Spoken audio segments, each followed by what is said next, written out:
Hola, en esta ocasión me place saludarlos y darles una cordial bienvenida a este mágico mundo de la filosofía que desde el año pasado hemos venido viajando en su interior y que de una u otra forma hemos ido avanzando. Y teniendo en cuenta que la filosofía es un arte y un estilo de vida y ella nos ayuda a tener una perspectiva, una visión y una concepción del mundo diferente, quiero iniciar o invitarlos a iniciar este último periodo de su año o su ciclo escolar en nuestra institución, invitándolos a reflexionar sobre uno de los temas más antiguos, pero a la vez más hermosos de la filosofía.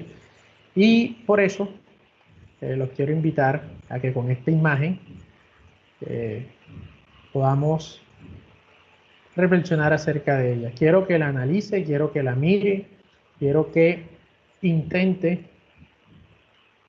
pensar qué suscita ella en usted, cada uno de sus elementos, cada uno de sus componentes, el actor principal y el mensaje como tal que la imagen le suscita.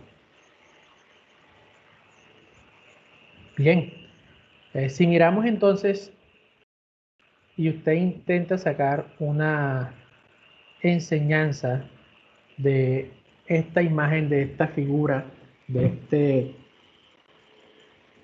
mosaico, por así decirlo, cabría la pena que nosotros reestructuráramos o formuláramos que en ciertas ocasiones de nuestra vida y a lo largo de toda la historia del ser humano, siempre se ha preguntado por el mundo, por lo que lo rodea, por lo que está en su entorno, por el cosmos.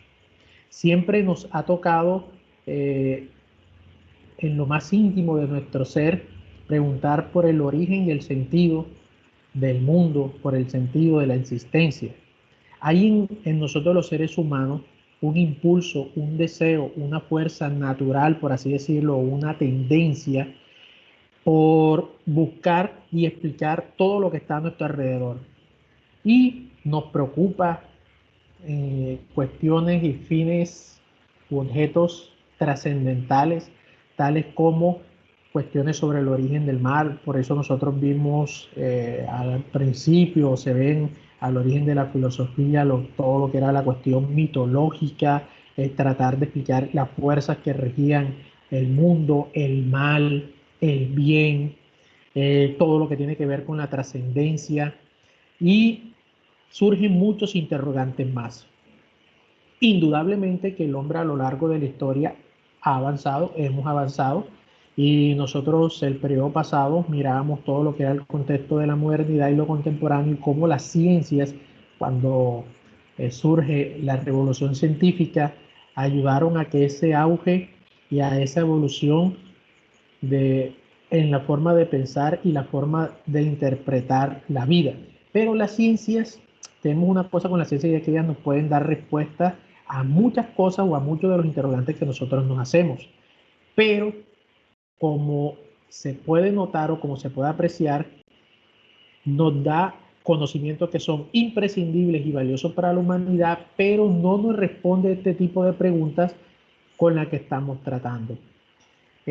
Porque la ciencia busca dar una respuesta concreta, certera, medible, comprobable, verificable, y la gran mayoría de cuestiones de las que vamos a tratar en esta rama de la filosofía, en este periodo, lo que nos queda del año, son preguntas sobre el sentido de la vida, sobre si vale la pena vivir, sobre cómo surgió el universo. Y la ciencia, por ejemplo, puede explicar con la teoría del Big Bang, con la teoría evolucionista, con la teoría de la generación espontánea e inclusive con la teoría creacionista, pero en el fondo se queda corta, en el fondo se queda, nunca podrá obtener la certeza de informar si esta expansión, por ejemplo, en la evolucionista, eh, fue creación como tal, se originó sola, es producto del azar, que hay detrás de ella, lo originó un ser superior o fue solo producto del azar. En fin, todas las ramas del saber, como la biología, como la genética, como la fisiología, como la anatomía, etcétera, nos dan un conocimiento incuestionablemente valioso acerca de nosotros mismos, pero no podrá responder a si la vida merece o no la pena ser vivida.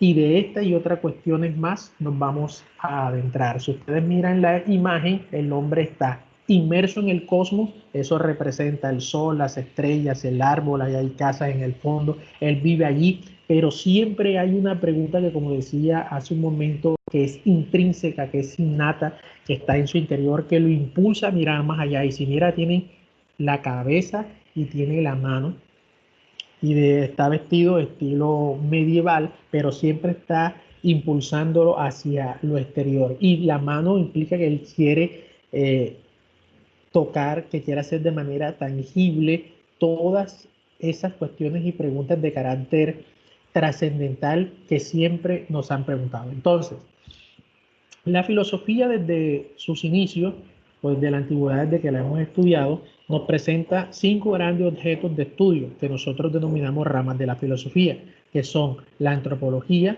la epistemología, la metafísica, la ética y la estética, y algunos también atribuyen ahí otras dos como son la política y la lógica. Eso dependiendo también de los autores o del punto de vista que nos miramos. Nosotros nos vamos a quedar en una. Eh, Me atrevería a decir que todas tienen su historia, pero esta en específico es una de las primeras preguntas, interrogantes o planteamientos que la filosofía se colocó. Y entonces ahí encontramos a la metafísica. Y ya encontramos que desde el mismo concepto de metafísica hay una confusión y hay una también como una devaluación, como una desvaloración, porque el hombre moderno y posmoderno, a diferencia del hombre antiguo, tiene todavía ese deseo intrínseco de preguntarse por lo trascendente, pero también está de la mano de o ocupado en su parte laboral, profesional, en el hacer, por así decirlo, y ha olvidado un poco el ser. Hoy estamos más inmersos teniendo en cuenta nuestros sistemas de vida, nuestros contextos y modos de vida, preocupados más en tanto lo material que en lo espiritual. Sin embargo, aunque estamos enfocados en eso, más que todo en producir, todavía hay una parte y una gran porción de la humanidad que se hace este tipo de preguntas. Hay una tendencia, sobre todo en lo moderno, inclusive algunos autores han postulado de que la metafísica ha muerto. Uno de los primeros que ha intentado rescatarla o que empezó a intentar rescatarla fue precisamente el señor Emmanuel Kant, intentando darle el sentido e inclusive alcanzamos a mirar que intentó darle un rigor de ciencia, pero cuando nos adentramos en su estructura fundamental, nos daremos cuenta que es un poco complicado, entonces algunos la miran así, como un saber abstracto, un saber inútil, un saber abstruso, incomprensible, etcétera. Pero ya dentro de su estructura literal, dentro de su etimología básica, no tan filosófica, pero digamos literal, en las raíces griegas que la componen, nos damos cuenta de que ella se compone de la raíz griega meta y physis. Physis que sería lo físico y meta que sería lo que está más allá de lo físico, es decir, lo trascendente, lo sobrenatural, inclusive algunos colocan lo teológico. Muy bien. Ahora los voy a invitar a que observen esta imagen. Y en esta imagen, entonces nosotros podríamos mirar si el hombrecito del saco va subiendo o va bajando los escalones. Entonces, si usted empieza a estudiar, a analizar si el hombre sube o baja, algunos van a decir que el hombre está subiendo, otros van a decir que el hombre está bajando, y eso entonces nos suscita el problema del concepto de la metafísica, lo que está más allá de estudiar tanto lo físico como el sustento, la base o lo medular de lo que estructura lo físico. La metafísica parte de una pregunta fundamental, y es ¿qué es el ser, o el ser entendido como la realidad, lo que existe? ¿Qué es lo que existe? Lo que nosotros entendemos, percibimos o comprendemos por real, valga la redundancia, sí es real o realmente existe. Miremos esta estructura que también coloca un poco a pensar del agua. Si usted lo mira y empieza a analizar dónde cae el agua y dónde empieza a ascender, mirar si en la realidad o lo que nosotros comprendemos como la realidad, esto es posible o no es posible. ¿Es posible esta estructura? Muy bien, entonces, en el concepto de metafísica, las preguntas de la ciencia, podríamos decir cómo son las cosas, para qué sirve, cómo funciona, cómo se relaciona unas con otras. La ciencia, decíamos hace un momento, que es específica y busca darle solución o respuestas a problemas o situaciones específicas de la realidad, de lo que nos mueve, de lo que nos sirve, o por así decirlo, de la practicidad o de la utilidad del ser humano con su entorno. Recuerden que desde el Renacimiento nosotros miramos que el hombre aprendió o comprendió de que la realidad no solamente podía ser estudiada, sino comprendida, y además de comprendida podía ser asequible, y además de eso podía modificarla o transformarla. Y ese es uno de los espíritus de la ciencia. Pero la pregunta por el sustento, principio o fundamento de la realidad surge cuando nosotros nos empezamos a asombrar propiamente por el universo, por lo que existimos, por las preguntas que el ser humano puede realizarse. En la introducción yo decía si la vida realmente tiene sentido, si nosotros, ¿por qué existimos? ¿Para qué existimos? Una pregunta básica de la metafísica: ¿por qué el ser y no la nada? ¿Por qué, así como existe todo lo que nosotros miramos, por qué más bien existe esto y más bien no existe nada? ¿Cuál es la realidad en su conjunto? ¿Realmente qué es lo que existe? ¿Qué es la nada? ¿Está esta realidad exclusivamente en lo material o existe una realidad espiritual más allá de lo material? ¿El universo ha sido fruto del azar o existe en su ser superior algo que lo creó? ¿Cuál es la meta última del hombre? ¿Por qué vivimos y para qué vivimos? ¿Existe una vida más allá de lo meramente biológico? O sea, nosotros nos han dicho en biología que nacemos, crecemos, nos reproducimos, nos morimos. ¿Y cuál es la vida? ¿Cuál es el fin último? ¿La vida es eso? ¿La vida tiene un sentido? ¿Cuál? Y si es el sentido, ¿cuál es? Nos hablan de felicidad, nos hablan de éxito, nos hablan de prosperidad. ¿Hay una prosperidad, un éxito o una finalidad definida para el ser humano, o cada uno en general, o cada uno tiene un sentido específico propio, lo que llamamos vocación, lo que llamamos proyecto de vida? Son preguntas que en el fondo atañen y entrañan el mismo concepto de la metafísica. Encontramos otro problema dentro de la misma estructura de la realidad y dentro del concepto de la metafísica, y es el problema del tiempo. El tiempo, por ejemplo, Manuel Kant decía que eran estructuras que estaban en nuestro interior. Recuerden que él lo planteaba como estructuras a priori del entendimiento, y que todo lo que conocemos lo conocemos a priori en el espacio y en el tiempo, y que por eso conocemos las cosas no como son, sino como las observamos, planteándolo de el neúmeno y el fenómeno. Él decía que el neúmeno, que es todo lo que existe externo a nosotros, jamás podríamos llegar a conocerlo, precisamente por las limitantes o las condicionantes de nuestro esquema cognitivo, como son el tiempo y el espacio. Miremos el tiempo, lo que fuimos. Y me gustaría que en nuestro propio encuentro presencial intentáramos contestar este tipo de preguntas. ¿Lo que fuimos desapareció o continúa existiendo en el presente? Ahora, aquí ya es pasado. Cuando yo digo ahora, supuestamente ya en el presente, pero ya pasó porque lo dije. Ya es pasado. Lo que seré está contenido ya en el pasado.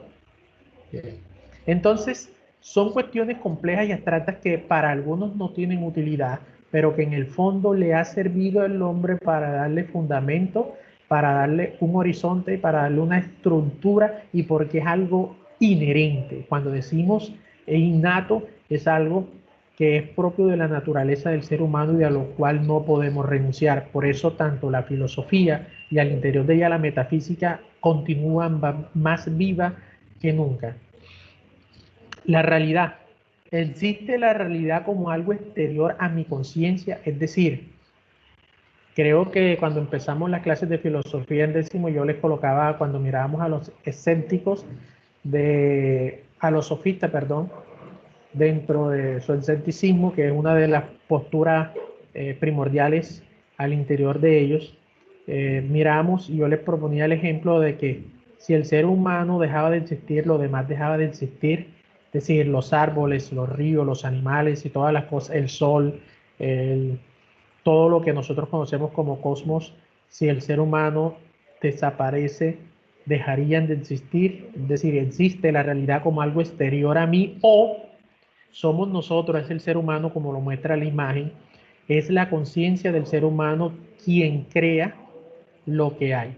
Es decir, que si el ser humano no está, ¿para quién existe el árbol, los mares, los animales? Si ellos mismos no tienen la autoconciencia de decir, ¿estamos vivos o existimos? Es una pregunta bastante interesante. Es una creación un poco más compleja, es una creación de cada cual, de algunos o de todos. Es decir, lo que existe es igual en todas las conciencias humanas o para algunos seres humanos la misma realidad es una cosa y para otros es una muy diferente. Y dentro de la misma problemática, al interior del concepto de la metafísica, encontramos el problema de la verdad. Y es, ¿existe una verdad objetiva o hay verdades que varían de sujeto en sujeto? Tiene que ver un poco también con la concepción o la construcción de la realidad. Esta verdad es solo una parte de la mentira. Interesante analizarla. Bien. Ya aquí, y en este video introductorio, eh, intentaremos, según el tiempo, abarcar la historia de la metafísica y ustedes, al igual que la metafísica, toda la filosofía y la historia del ser humano la estudiamos o la dividimos para su mayor y mejor comprensión por etapas. Y encontramos que así como dije al comienzo que la filosofía tenía una rama, sus objetos de estudio, también se estudia por unas etapas claras definidas en la cual el hombre a través de la ciencia ha estipulado, definido que son la antigüedad, lo medieval, lo moderno y lo contemporáneo. La antigüedad, que abarca todo el periodo en filosofía específicamente, sin adentrarnos ya en lo histórico y biológico, desde el siglo octavo o séptimo antes de Cristo hasta el siglo quinto después de Cristo, lo medieval, que abarca desde el finales del siglo quinto o mediados del siglo quinto hasta el siglo XV, lo moderno, que va desde mediados del siglo XV hasta finales del siglo XVII-XVIII, y lo moderno y lo contemporáneo, perdón, que abarca desde finales del siglo XVIII, ya algunos lo empieza el siglo XIX, XX y lo que va del XXI. Entonces, en este primer video introductorio haremos un esbozo de lo que es la primera etapa de la metafísica, la cual ustedes manejan mucho mejor que yo, por eso voy a hacerlo sin dejar de lado lo más importante, voy a hacerlo de manera puntual. Entonces, la metafísica antigua, vimos nosotros de pronto que nace o se gesta en Grecia, pero que en todo el mundo, cada cultura también hizo su proceso filosófico y tiene su concepción metafísica. Nosotros, por referentes conceptuales, nos quedaremos en la conceptual y por referentes históricos y también por referentes de la cultura que nos imprenda nosotros como tal, haremos énfasis en la metafísica griega en primera instancia, que nace en Grecia y que luego se da a conocer en el mundo por su apogeo y por su predominio también en el marco intelectual. Bien, les decía en Grecia. Y en Grecia, entonces, también la primera pregunta que el ser humano, desde el punto de vista metafísico, se hizo fue por el origen del cosmos. Básicamente se trata de preguntar por el ser de todo lo que es y por la causa que le hacen ser lo que es. qué es lo que existe y cuáles son esas causas, cuáles son los motivos, cuál es el fundamento que lo hacen ser eso y no otra cosa. Y entonces,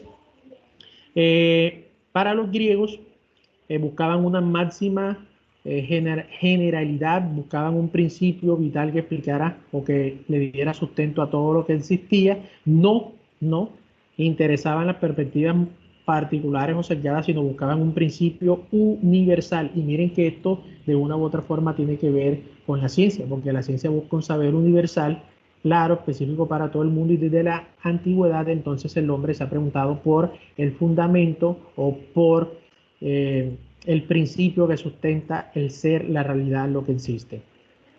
Entonces, por ende, desde los griegos, desde la antigüedad, empezaron a aspirar a una sabiduría universal, válida para todo el mundo y sobre todo que tuviera un tinte o un carácter netamente racional, sustentado, como dice la diapositiva, en ideas y argumentos. Obviamente sabemos que intentar describir o tener esta ambición o aspiración de explicación universal, de explicación global u holística de todo el ser o de todo lo que existe es algo complejo, pero y también teniendo en cuenta que es el primer intento, el primer impulso es de admirar lo que estos filósofos griegos antiguos, para algunos de nosotros ya es algo común y que lo hemos mencionado, pero si usted lo mira desde el punto de vista de la historia, es un proyecto ambicioso, es un proyecto netamente esperanzador para ellos. El ser era un misterio, el ser es un misterio, explicarlo es un misterio, no es fácil. Repetimos una de las preguntas de la metafísica: ¿por qué existe todo esto si bien no pudo haber existido? ¿Por qué el ser y no la nada? Que es una de las preguntas fundamentales. Entonces la idea griega plantea, o el pensamiento griego plantea, de que hay un ser determinado porque hay una causa que lo genera. Es decir, todo lo que existe y toda la realidad existe porque hay una causa, algo lo creó, proviene de algo. Si nos remitimos a la antigüedad, miramos que la primera causa que vieron no solamente los griegos, sino el mundo entero fue una explicación mitológica. Los dioses, seres fantásticos, sobrenaturales, crearon lo que existe, esa era la causa. Pero desde la filosofía, específicamente desde la metafísica, se empezó ya a dudar, como lo hizo René Descartes, empezó a dudar, a cuestionar y quiso darle una explicación más racional. Entonces empezó la duda, la sospecha. Eh, y dentro de la duda y la sospecha de querer explicarlo, el hombre va a tomar una posición, por así decirlo, escéptica. Jamás podremos explicar el origen de la realidad del fundamento, que fue la posición que tomó de una u otra forma Sócrates y que tomó también los señores sofistas, esa postura de la imposibilidad del hombre explicar el fundamento de la realidad. Se conoce como escepticismo.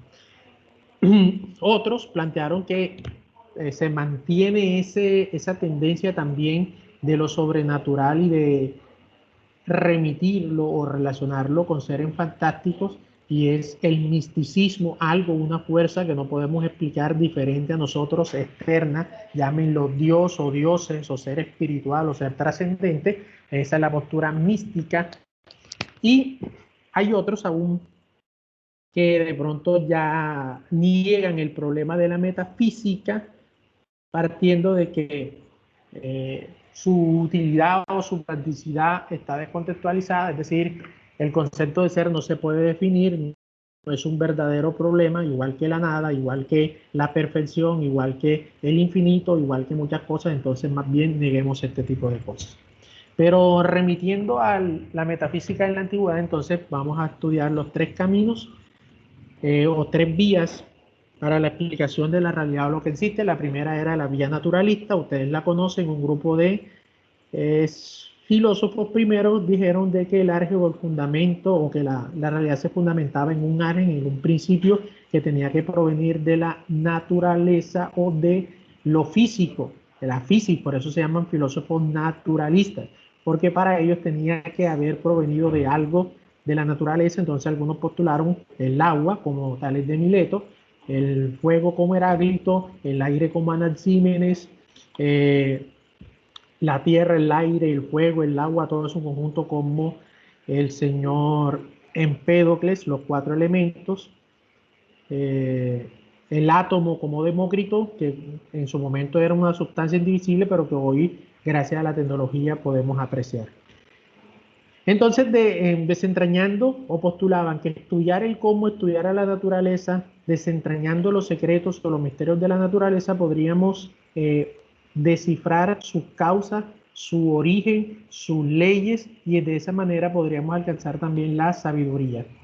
Encontramos la segunda vía al interior de la metafísica, y es un orden más allá de la naturaleza o de lo físico, y es la parte lógica. Entonces ahí encontramos en una primera instancia los filósofos lógicos que decían que el sustento de lo físico de la realidad tenía que ser algo intangible, algo no físico, sino más allá de lo físico, y entonces encontramos que la realidad de los sentidos y el cambio de las cosas, todo esto es ilusorio, que la naturaleza y la física va cambiando, se va transformando, y entonces como es cambiante debía tener un sustento que le diera como que esa estabilidad, y entonces eso tenía que ser un elemento metafísico intangible, y ahí es donde aparece el idealismo, y encontramos en una primera instancia a los pitagóricos, Pitágoras con los números, a Parménides con el ser, a los señores que planteaban que las homeomerías, Anaximandro, que son elementos intangibles abstractos, pero ahí dentro de la misma antigüedad ya va a aparecer un grupo más elevado, como es el señor Platón, que va a colocar fuera del plano físico, tangible del que vemos, un elemento extra físico. Hay un estadio diferente a este, porque este es cambiante, este es perecedero, es finito, es corruptible, y entonces, pero existe, entonces tiene que haber un lugar, un sitio, un estadio diferente a este perfecto, y entonces por eso se va a conocer con el nombre de idealismo. Ahí encontramos entonces lo que les decía, Parménides, los pitagóricos, Platón y Aristóteles, entre ellos ya lo retomaremos.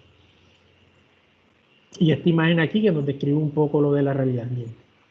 La tercera vía ya es un poco la antropocéntrica, y ya es el fundamento, la estructura de pronto en la antigüedad. Recuerden que estamos en la metafísica antigua, de pensar, percibir o entender la imposibilidad de explicar ese sustento de la realidad. Entonces el hombre va a apartarse un poco, lo va a dejar de lado y se va a centrar en lo que él considera básicamente el fundamento de la realidad, que es el ser humano. El fundamento de todo conocimiento y de toda la realidad es el ser humano y su conciencia. Es decir, ya se pasa, por así decirlo, a una explicación un poco más subjetiva de la realidad, que la realidad la compone la conciencia del ser humano, la interpretación, la concepción y el entendimiento mismo del ser humano. Y entonces ahí comprendemos y le damos una mayor valía a aquella frase o expresión de los sofistas, donde sobre todo Protágoras, que decía el ser humano es la medida de todas las cosas. Encontramos, y también un planteamiento moderno, que era en el fondo lo que Nietzsche planteaba, en el fondo lo que el ser humano, su teoría del superhombre, de la concepción de lo que vale es mi bienestar, mi felicidad, mi escala o creación o co-creación de lo que existe y de lo que yo quiero para mí. Entonces yo tengo que deshacerme de todo de todos los prejuicios, de todo el andamiaje que traía conmigo, y de restablecer una nueva escala de conocimientos, de principios y de valores para, para restablecer, o por así decirlo, formatear mi conciencia, borrarla, y mi conciencia crear, porque en el fondo el hombre es el ser creador o el ser que fundamenta la realidad o lo que existe. Bien, entonces ya esto lo explicamos, los naturalistas, los presocráticos y toda esta serie de filósofos que se dieron en la antigüedad, y con esta imagen un poco, ¿qué pasa si nosotros, si usted ahonda su mirada en esta imagen y se centra ya al fondo, y eso sigue y sigue y sigue y sigue y sigue? Entonces viene el problema de si la realidad es así, es infinita, tiene fin. Si lo miramos desde acá, desde nosotros hacia allá, diríamos que nosotros seríamos el principio, pero si somos el principio que hay detrás de nosotros, entonces hasta dónde se extiende hacia atrás de nosotros. Y si miramos hacia adelante, miramos que esa línea o esa sucesión de esta espiral tendría que tener fin. La realidad del ser humano tendrá fin alguna vez. o es infinita. Si es infinita, nos genera una serie de preguntas y de incertidumbres que en el fondo la metafísica y el hombre siempre ha tenido y tendrá mientras exista sobre la faz de la Tierra.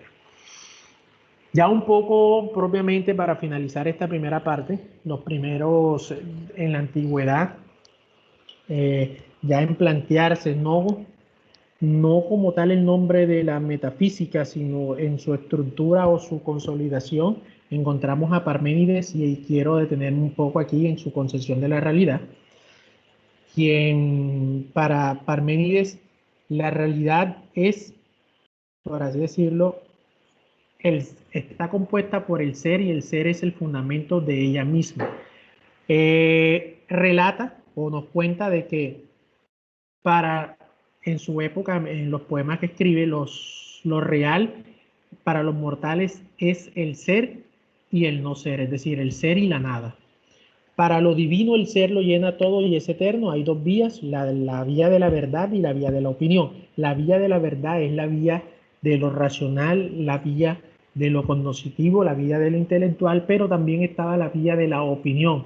Y la opinión es guiarme por mis prejuicios, guiarme por sin ningún tipo de estructura sólida, sino simplemente hablar por hablar. Y Parménides decía que esa vía nos conduce a la falsedad.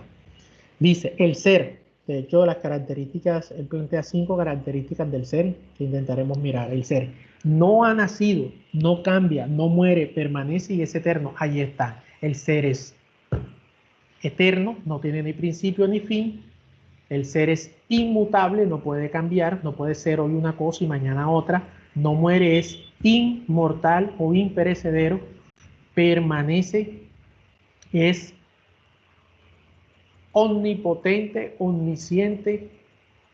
Ese es el ser. Es decir, propiamente, ¿qué vendría siendo el ser para Parménides? Algunos filósofos e historiadores dicen que ni él mismo sabía ni entendía qué carajo era el ser, pero lo plantea como algo. Tiene que existir una fuerza, tiene que existir un ente, él lo llama ser. El ser es la realidad y es lo que fundamenta toda la realidad. Y para que la realidad sea posible, el ser uno no tiene que haber nacido, es decir, no tiene que tener principio ni fin, porque si tiene principio y fin, viene la misma pregunta en el ser humano: ¿quién lo hizo? ¿Quién originó el problema de la espiral que mencioné hace un momento? No cambia. Si hoy es una cosa y mañana es otra, entonces tiene contradicción en sí misma y no podría ser el sustento de toda la realidad. No muere. Volvemos al principio. Si muere, tiene fin, y si tiene fin, entonces tuvo que tener un principio, y si tiene un principio, ¿quién lo creó? ¿Y de dónde sale lo que creó al ser? Y entonces entramos en una cadena de infinitos, y el infinito nos lleva a la nada, y la nada simplemente no existe. Permanece y es eterno. De ahí a que entendamos los fragmentos de Parménides, quiero leer 2, 3 fragmentos de él. Pues bien, yo te diré, cuida de la palabra escuchada, las únicas vías de indagación que se echan de ver. La primera, que es y que no es posible no ser. El ser es y no es posible que no sea. De persuasión es sendero, pues a la verdad sigue. La otra, que no es la nada y que es necesario no ser, es decir, que no exista, no es, no existe y no puede no existir y pasar a existir. Un sendero, te digo, enteramente impracticable, pues no conocerías lo no ente, no es hacedero. Lo no es no puede pasar de la pera de lo no es al ser. Por eso es que él plantea de que esto, la realidad en la que nosotros vivimos, que es, no puede haber surgido de la nada, porque lo que no es no puede pasar de la esfera de lo no ser al ser. Si es decir, si las cosas son, tiene que tener un principio, un origen, y ese origen es el ser, pero él a su vez no puede tener principio o causa. Ni decirlo podría ser en palabras, pues lo mismo es inteligir y ser, pensamiento y ser. Podríamos decir que de una u otra manera Descartes estaba, de una u otra manera, no quiero afirmar, porque podría tener críticas por esto, parafrasear lo de Descartes, pienso luego existo. Fragmento 6, necesario es decir e inteligir lo que lo ente es, pues es ser, pero nada no es, lo que dije hace un momento. Te intimo a que todo esto pienses, y primero de esta vía de indagación yo te aparto, pero luego también de aquella por donde los mortales que nada saben van errantes, bicéfalos, pues el desconcierto en sus pechos dirige el errámbulo nous. El nous es el ser, el espíritu. Nous en griego, nous es un griego que traduce espíritu. Arrastrados, sordos, a la vez que ciegos, estupefactos, masas indecisas, para quienes ser y no ser son lo mismo y no lo mismo. Y el sendero de todo es revertiente. Esa es la postura del señor Parménides. Mientras que la de Heráclito es completamente lo contrario. Él dice que todo el fundamento de la realidad es cambiante. El fundamento de la realidad es todo un devenir que cambia, pero también de una u otra manera, aunque plantea que todo es dinámico, hay algo que le da un sentido o le da una coherencia o coerción a lo que existe, que es el logos. El logo como fundamento griego de la realidad, y para él el logo es el fuego. Todo está en constante cambio, todo cambia, todo fluye, nada permanece inmóvil. Estamos de día, luego de noche, estamos jóvenes, luego envejecemos, hay gente que vive, luego muere, otros nacen, llueve, escampa, etcétera. Pero hay algo que lo fundamenta, que es ese sentido. Por eso en la imagen aparece el fuego, pero el fuego no como un elemento tangible, material, sino como un elemento que cohesiona, que unifica, que transforma, que genera todos los cambios que se dan en el cosmos, pero que a la vez permanece en él. Dice, en este mundo es el mismo para todos. Ningún Dios ni hombre lo hizo. Ojo, hay algo externo. Ningún hombre ni Dios lo hizo, sino que ha sido siempre, y es y será fuego siempre vivo, que se enciende según medidas y se apaga según medidas. Es el conflicto. Este conflicto es el padre de todas las cosas, el rey de todas las cosas. A unos ha hecho dioses, a otros hombres, a unos ha hecho esclavos y a otros libres. Unamos lo completo y lo incompleto, el cambio, lo que nosotros conocemos como el devenir, lo convergente y lo divergente, lo consonante y lo disonante, de todas las cosas una y de una todo. Todo es cambio. Él dice, nada hay de permanente. Nada hay permanente excepción el cambio, que parece una frase contradictoria, pero que resume su filosofía. Nada hay permanente o nada permanece excepción el cambio. Parece contradictoria, pero lo que está explicando es que dentro de los mismos cambiantes del cosmos hay una unificación, que es el logos representado por el fuego. Esto, por así decirlo, sería a grosso modo lo de la metafísica antigua. En el próximo encuentro les sugiero que lean sobre la metafísica de Platón y de Aristóteles, y con eso terminaremos esta primera sesión de la metafísica de introducción de lo que es concepto, finalidad, estructura, origen de la metafísica y en su primera instancia la metafísica antigua en la primera etapa. Gracias por su atención. No olviden darle like o dejar su comentario para saber que vieron el video, y también de suscribirse al canal, porque en lo que queda del periodo estaremos mirando algunos videos más acerca de esto. Les deseo que tengan un excelente día. No olviden, repito una vez más, dejar su suscripción en el canal y su comentario. Yo miraré los estudiantes que comentaron y esa será la constancia de que ustedes vieron el video.